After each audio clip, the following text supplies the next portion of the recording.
and this is the beginning of an interview with James Kenneth Cook at my lake house, 205 Lake Drive, Topton, North Carolina, 28781. And I'll be the interviewer. My name is Betsy Block. Mr. Cook, could you state for the recording what was your branch of service that you served in? Army. Okay. And what was your rank? PFC. And where did you serve? And Korea. Mm-hmm. Okay. Okay, so were you drafted or did you enlist? Yes, drafted. Okay. And how did you feel when you were drafted? Well, I was disappointed. I just been married 3 weeks, 3 months. Where were you living at that time?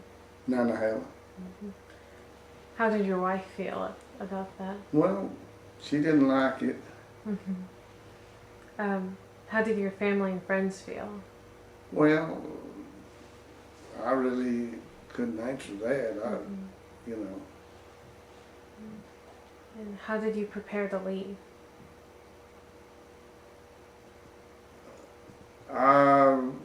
My wife drove me to the courthouse in Murphy, and I caught a bus, and they took me to Knoxville, Tennessee for a physical. Do I need to tell the whole thing there? Sure, yeah.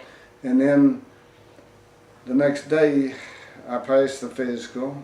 They lined us up, said step forward. And they said, you are now in the Army. And then we boarded a troop train and went from Knoxville to Little Rock, Arkansas. From Little Rock, Arkansas, we went on a bus to Camp Chaffee, Arkansas. And I spent 8 weeks of infantry training there. Did you make friends immediately? Yes, a lot of friends. And what were your training experiences like? Well, it was, the infantry was good. I mean, it's rough, but you know. And then after the infantry, I went to artillery school to shoot, 105 Howitzer. There's on wheels. Do you remember your instructors or anything? No. No. I remember one instructor that I had to get my driver's license. And the reason I remembered him, when I got to Korea, he was the instructor over there. So everywhere you go, you have to go to driver's school to get a license. So you served in the Korean War, right? No, the war was over. I was in Korea. Okay. It was over in '55, I believe. Okay. So which war did you serve in? In the war, I didn't. I was in Korea, but the war they'd stopped fighting. Ended. Okay. It had ended. But you were in the Army in Korea. I was in the Army in Korea. Do you remember arriving in Korea? Yes, I do. What was it like? It was bad. Oh, really? The smell and everything is hard to get used to. I mean, it's awful. And what was your assignment there? I was in an artillery battery for 2 months, 3 months, and then I got picked for a security outfit. They cleared me for secrets, and they formed a new company, and it was to guard the Honest John rockets that they was putting in over there. And did you like that better? Yeah, that was good duty because I drove a vehicle from Seoul to my headquarters. Were there civilians where you were? Just Korean. There's Korean civilians, Korean soldiers in with every company when I was there. Do you have any memorable experiences about anything that sticks out really? Well, really, the only thing I seen hijacking take place when I was in that security company. They had the president of South Korea, some North Koreans had tried to hijack his plane, and it made an emergency landing on that runway where we had our tents set up. We live as our living quarters on that Air Force base. I mean, but during the war they put metal down for planes to land on, so that's where we had our big tent set.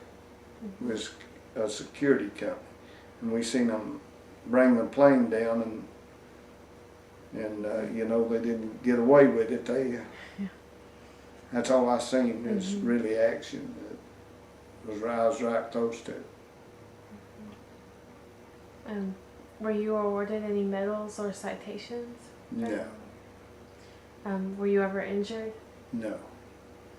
How did you stay in touch with your family and friends while you were over there? By letter. By letter. Was the mail consistent? It was consistent. There'd be times, like 2 weeks, maybe you couldn't get in touch with and get your mail, you know, because you'd be out in the field. Were those hard times when you couldn't communicate with your family? No, not really. Did you get used to it pretty quickly? Yeah. What was the food like over there?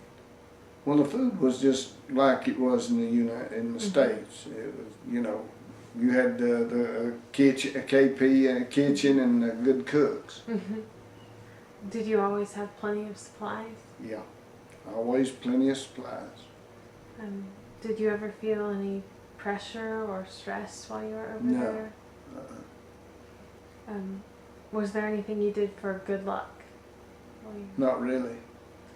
What did you do during your free time? Well, we generally go down to the beer hall and play pool, drink beer, play cards.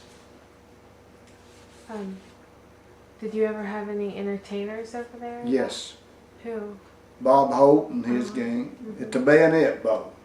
I was stationed right close to the Bayonet Bowl. It was right at the 38th parallel. Did you go to that? Yes, I did.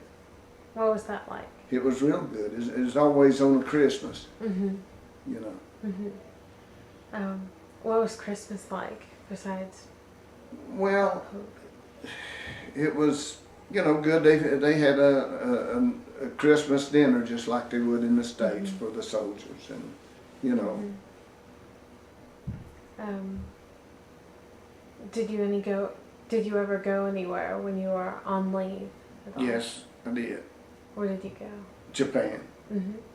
What did you do there? Well, just for a week or two, recreation. That's, you know, that's all. Rest.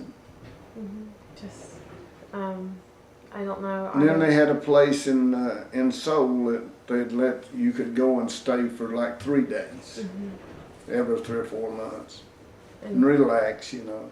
Did you ever learn to speak any Korean or Japanese? Just a little. Do you remember any now? Yes, I do. Really? What do you remember? Anya Hashimika. That's hello, how are you? That's cool. What about any other experiences in the area that you were? About Korea or Japan? Well, Korean, there's, you know, good people and bad people everywhere, you know, and you'd have to watch. You couldn't have your arm out to the vehicle door because they could take a watch off your arm and you not know it. You know, they tell you that before you go over there. Do you recall any particularly humorous or unusual events during your free time or at all? Yeah. The only thing I ever got into, I was driving, I was going from our company to Seoul to pick up the first lieutenant in the payroll. And over there in Korea, all bridges is on a little rise. And I went over a little rise and there's a Korean vehicle parked there and I hit it. Oh, gosh. And knocked it off the road. So all I done is I just backed up and went on. I didn't stop. Um, besides that, did you pull any pranks or anything on your fellow soldiers? Not really, no. We'd sit around, we'd play cards, and, you know, things like that when we wasn't on duty. Did you keep a diary or take No, pictures? I did not. No pictures or anything? I did have a lot of pictures, Mhm. you know, but if I had books and things, but they're not. If I could have got them, I'd have brought them and let you see them. But they're in South Georgia. What did you think of your fellow soldiers? Well, we got along good. Yeah, we did. I mean, I was in a group that went over there together. We took basic training, we took artillery training, and we went overseas together as a unit, just one company. And that was, you know, neat. Were they all from the southeastern United Yes, States? southeast. Do you remember the day when your service ended? Yes, I did. And what was that like? Well, it was good. I wanted to get out, you know, and really the best part of it is we came from Korea on a ship. And just get to see the glimpse of the United States from the ship. That's, I guess, my happiest moment. How did you come into the United States? By ship. And did you Seattle, go to Washington. California? Oh, Seattle. Seattle, Washington. Do you remember the days and weeks afterwards where you just Yes, I thrilled to do. be home? I got a 30-day leave. And we rode a bus from Seattle, Washington to Andrews. Well, I got to Knoxville and asked to get switched over to go to Andrews, and they didn't know where Andrews was. So they knew where Cherokee, because I got off in Cherokee. And me and another guy hired a taxi from Cherokee to bring us home. And then I put in for Fort Stewart, Georgia. You know, that's below Atlanta, not too far. And I got it for 3 months, and I was down there for 3 months. Did you join the Veterans Association ever? No. Did you keep track with anyone? I was in the reserve after I got out.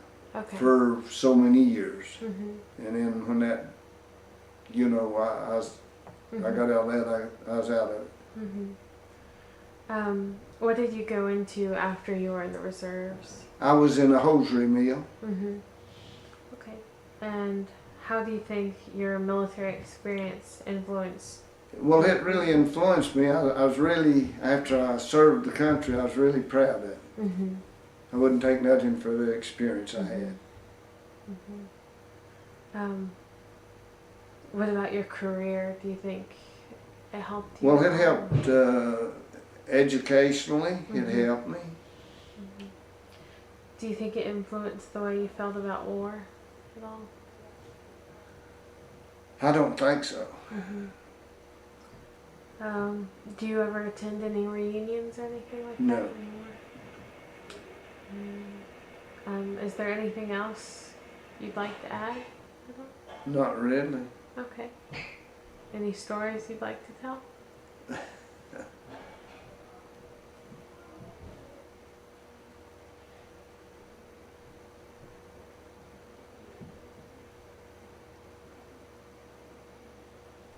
Well, I don't know of any really stories that'd be any good. I know when I was in Fort Stewart, I could come home every weekend.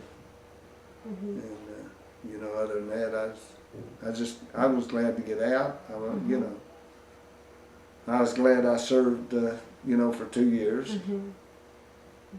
And I mean, you'd really like to go back and see everything that you'd seen. Wow, that's really cool. Thank you so much for. Well, you're welcome. I'm glad to do it. Okay, thank you. You're welcome.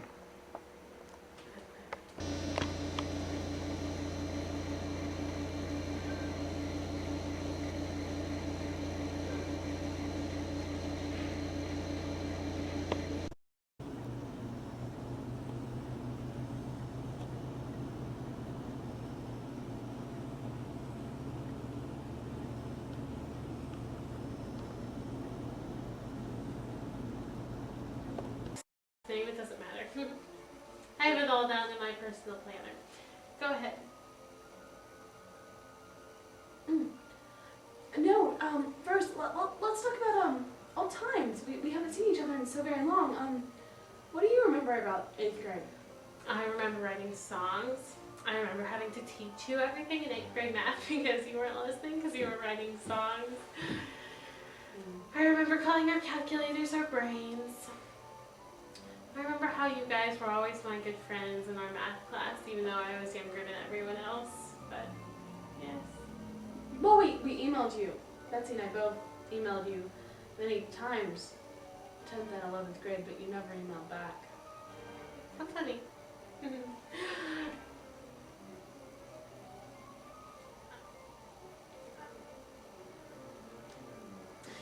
Why?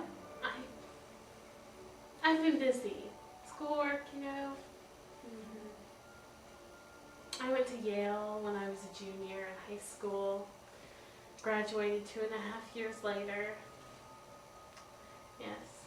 Got a master's in mathematics, got my PhD a year and a half later. Oh, Yes. so it's doctor now.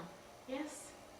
Dr. Slade right now and soon to be doctor. I'll look it up later. Anyway. Well, the calculations are on the dimensions. And since I figured that you were probably very good at geometry, doctor, I wanted to know how big our house could be with the dimensions of our lot. Oh. Still got that good long attention span that we had in the 8th grade, yes? Yes. So. Well, actually, in this pad, back in here, these are drawings that Betsy and I did.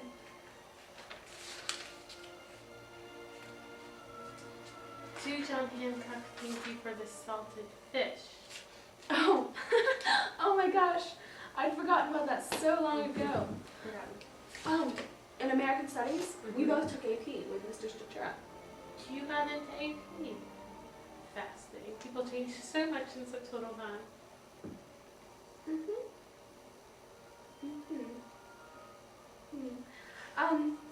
Yes, George Washington wrote a letter to John Hancock thanking him for the salted fish, and our teacher read it to us. Yes, and then this was Mr. Stewart's drawing on the board of Emerson, Hawthorne, Margaret Fuller, and many. Alcott. Yes. I thought that's what A probably meant from the picture.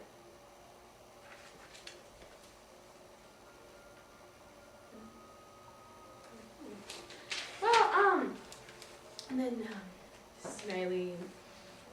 This is ambiguous Mary Lee, and this is Skank Betsy, and this is Mary Lee normal, and the halo won't fit over my nub, and I have a 6-foot arm spread, and Betsy is just saying good lord, and yeah, Calculations.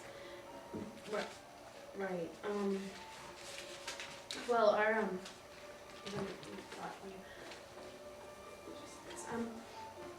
land property goes from.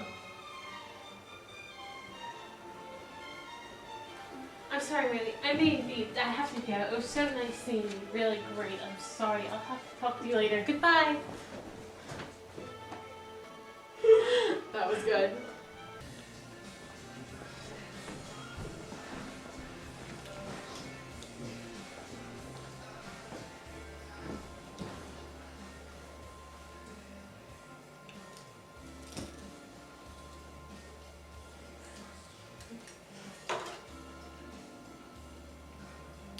I'm Charles Rigoli. Why are you introducing yourself to You're me? supposed to say your name to the camera. I'm Orlando Bloom. Very nice, Mr. Director. Now it's bad enough I have to see you every minor holiday, If it's what Mary Lee and Betsy want, and what they want is for us to do this video. So let's just get it over with. very well. So, got the traditional director's garb there, the bad hat and puffy sweatshirt. Excuse me, but I like my sweatshirt and my hat. And at least I don't look like a librarian. At least I have slightly more intelligence than like you. I have more intelligence than Abe, and anyway, my intelligence is satisfying to Mary Lee, and her intelligence is satisfying to Betsy, therefore it should be satisfying to you. Mary Lee's intelligence is perfectly satisfying to me. Yours, I have my doubts. If her intelligence is so satisfying to you, what makes a person like you think that she would choose anyone of lesser intelligence? Everyone has their whims. Mary Lee loves me. Whim. Did you just call me a whim? I called you a whim, that's right. What are we supposed to be talking about? We're supposed to be talking about Mary Lee and Betsy's friendship. It's a good friendship. It's lasted, what, 15 years? Yes. Yes, good friendship.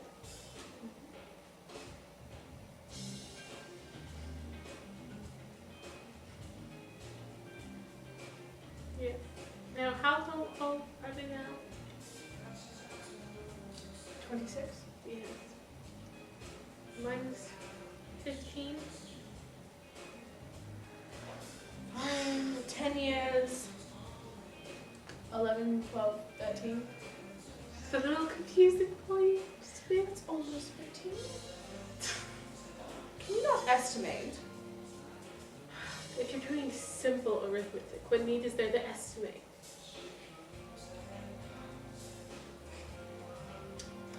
At least I'm not a dog. Oh yes, because that sweatshirt and hat are so fashionable. This is my work garb. No one at work We can cares. stop talking about you now.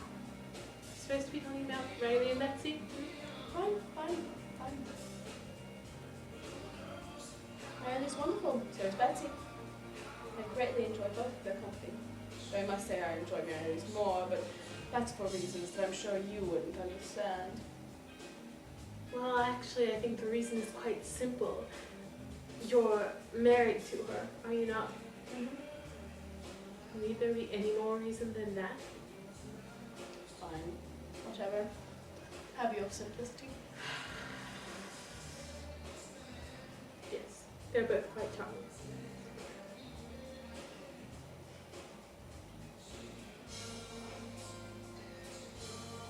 I always thought I liked this song. You probably wouldn't understand, you know, the symbolism of it, but I love John Mayer.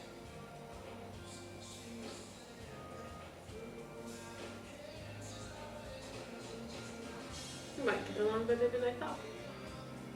Who knows? Do you like green apples or red apples? Red. Me too. Austin or Bronte?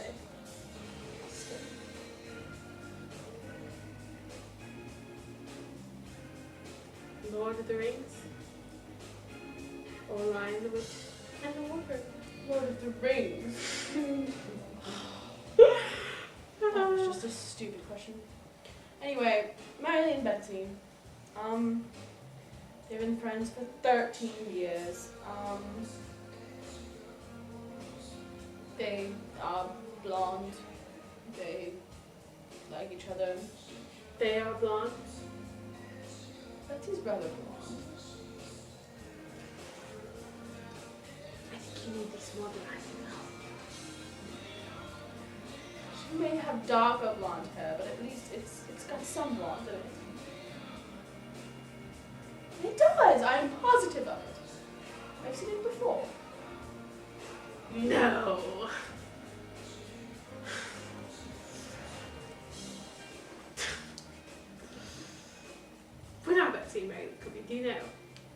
No, they didn't tell me. Did they tell you? No. I think I get it now. Seriously.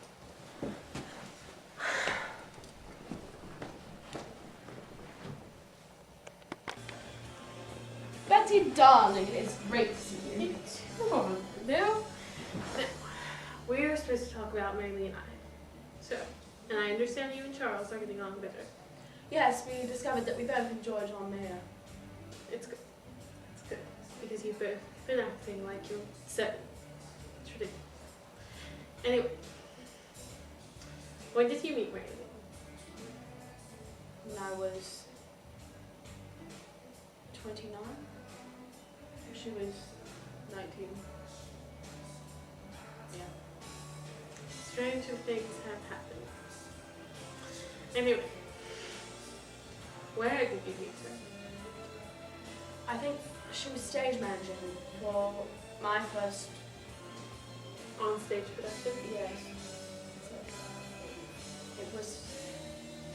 It was Macbeth. I remember that because she kept sending all of us out of the theatre having to do that stupid little curse thing where, you know, if you say Macbeth in the theatre, it's cursed. So, yes. I didn't know that, and neither did any of the other actors apparently. Especially Johnny wasn't very happy with that. You would be. He said curses are ridiculous, and Mary told him to get his ass outside before she slapped him. He listened to that. When stage managers start acting like that, usually you need to listen. Yes. And why Mary Lee?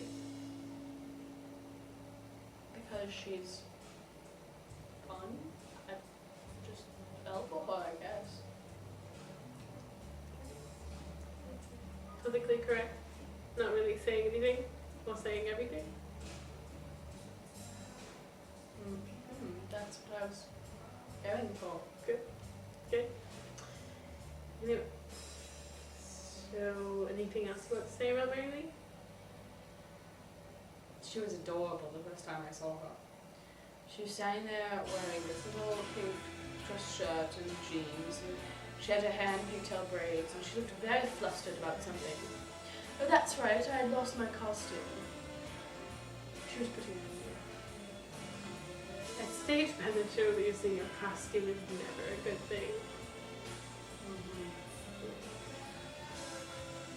But she ended up having to come to my dressing room to search for my costume. And, well, things led to things, which led to things, and then we're married 2 years later. Things led to things, led to things.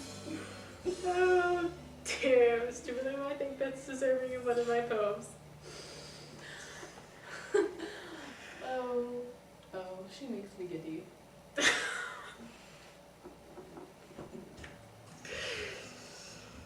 You never failed to disappoint, do you?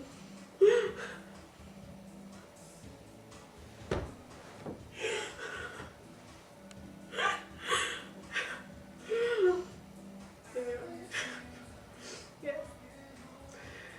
Well, thank you. Anything else you want to tell us about how you and Mary Lee have been since then? Where you're living?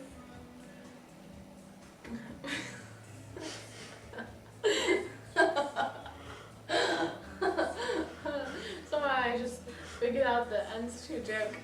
3 chickens. That was good.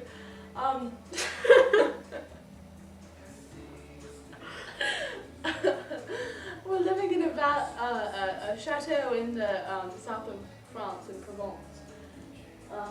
I can't speak French, but she can. And she That's insists that we always live convenient. next door to Johnny. I really have no idea why we do. I'm sure it's no reason. Just a whim. When? Yes. Yes. But we'll be moving soon. Really? Why? I don't like Johnny. When? This was terribly inconvenient. Yeah. Things. Lead to things. Wings, yes, yes. I'll be coming now. Riley!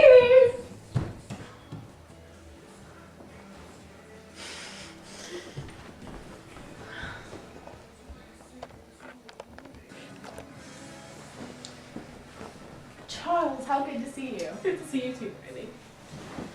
I hear you and Orlando are getting along better. Yes, we've discovered we have similar tastes in apples, music, and literature.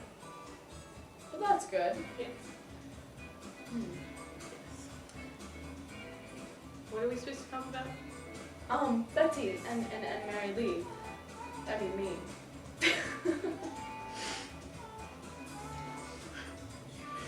You always had a similar disposition as Orlando, didn't you?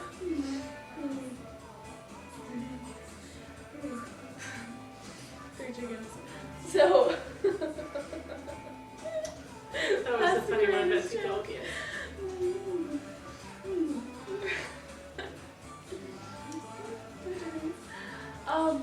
So how did you and Betsy meet? Well, she was attending Oxford, and she had just transferred there from St. Andrews. She graduated from college her third year, and so she just started going to grad school when she was a senior in college. And I was an assistant history professor, and you know, things like the things. Things. Well, that's nice. Yeah. Sounds like something Orlando once said about us, but that's not the same Heard thing. about the dressing room, thank you. Yes. Searching. Costumes. Yes. So. That's when you met.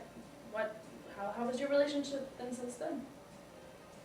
Well, the nice thing is that we were friends first, and actually I didn't know how much I cared for her until I thought she was dating someone else, and Oh, who did you think she was dating?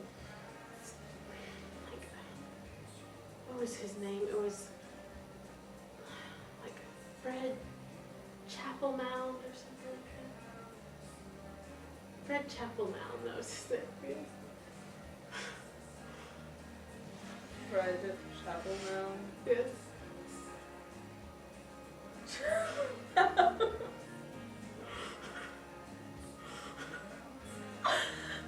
Mr. Ridley, have you ever read Austen's Emma? Well, of course. Chapelmound. So, what did Betsy tell you about this Chapelmound? Well, she was impressed with his lovely singing voice, of course, and he seemed to be kind to everyone, and of course he was...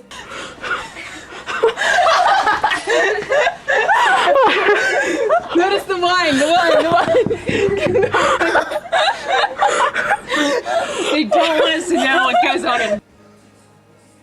So, Mr. Ridley, tell me, how did you feel about Betsy the first time you saw her? Well, she was taking the course that my professor, who I was an assistant professor to, and I was supposed to grade the essays. And one person, I didn't know who at the time, turned in a 20-page essay on Cromwell, and I was absolutely appalled at first. And it was the most frivolous thing I'd ever read because she had to include every single fact and every single point. And I gave it back to her. Yes, and I gave it back to her, and I told her what I thought, and she said she thought I was being silly and that I could just forget about it, and that if she published it, it would be a groundbreaking work. And she was the first person who had ever stood up to me like that, and I thought it was amusing, so we became friends. And when you realized you were attracted to her, what did you think about? Well, I mean, she was my best friend, so I was confused. But then at the same time, you know, I wanted to protect her, and I wanted to marry her, and we never really even dated. I just, Did you discuss it with your brother?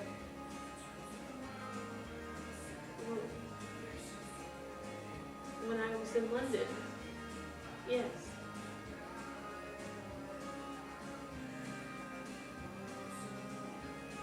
My brother John. I mean, we talk about everything. Yes, yes. Her life always was like that. Completely predictable. Just like something out of a book. Like Fred Temple Mount.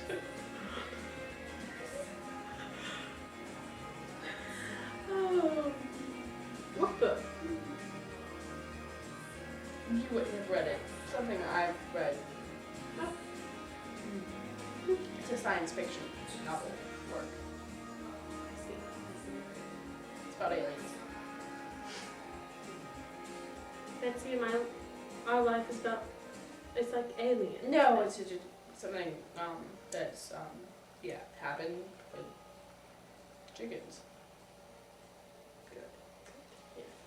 Sure. Good. Well, so where do you live now? Actually right now, Betsy is in Colombia with the Foreign Service.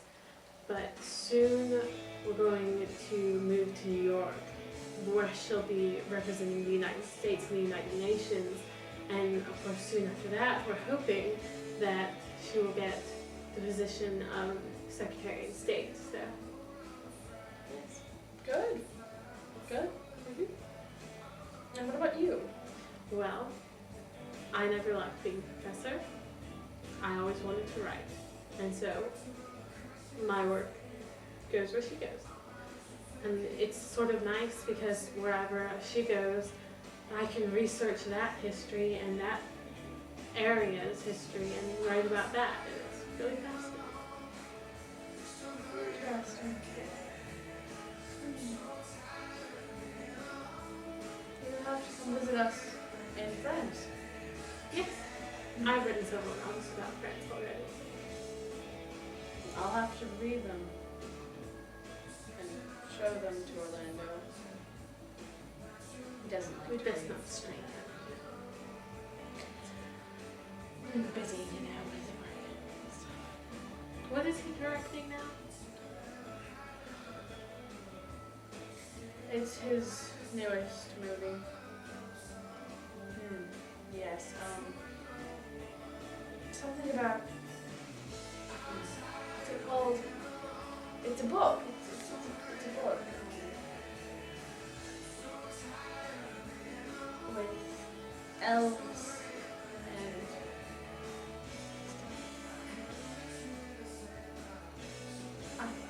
He's not remaking Lord of the Rings, is he? that's it. Yes, yes.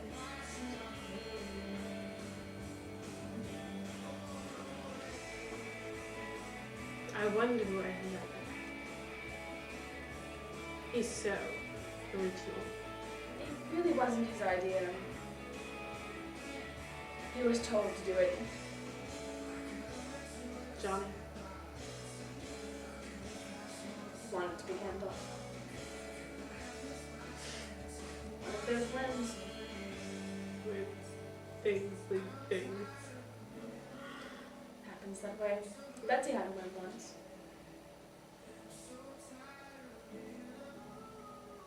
I mean, Betsy's never had a win. Ever. I am very aware of Mr. Nickleby and his presence. Thank you. Sorry. I had a win.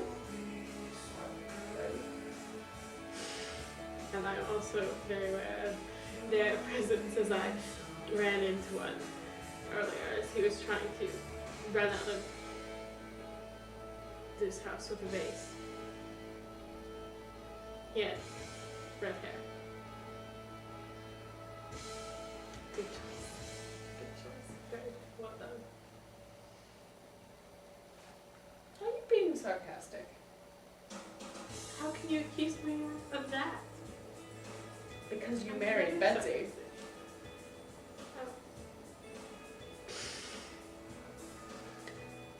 Anyway, Mr. Wycherley, I think we're done here. Thank you for all of your help. No problem. You better watch out before Do Betsy is tell. on the whim. Okay, said them.